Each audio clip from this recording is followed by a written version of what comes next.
છે અને એવા સમયે ભગવાન એને પોતાના સિંહાસન પર બિરાજમાન કરાવ્યા છે. પોતાના મિત્રને સુદામાને, આ ગરીબ સુદામાને આજે સિંહાસન મળ્યું છે અને ભગવાન શ્રી કૃષ્ણ સુદામાના ચરણોમાં બિરાજમાન થયા છે. બિરાજમાન થઈને એના ચરણોને જોઈ રહ્યા છે. અરે રે, આટલે દૂર સુધી ચાલતો આવ્યો, મારો મિત્ર મને મળવા માટે આવ્યો, આવી રીતે આવ્યો, એની પાસે વ્યવસ્થા નથી અને હું આટલો મોટો રાજા, મેં એનું ધ્યાન ના આપ્યું.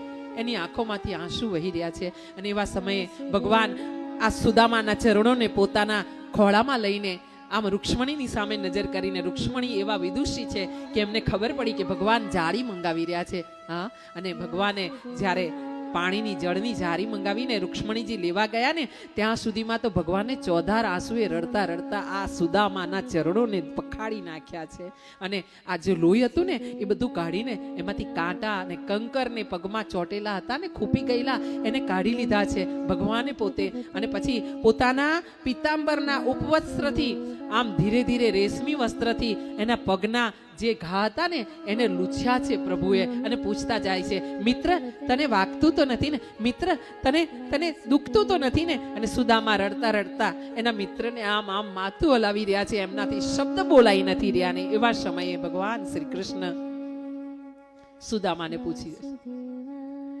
પછી સાંભળીઓજી બોલીઓ તને સાંભળે રે આજી નાનપણાની પ્રીત મને કેમ વિસરે રે.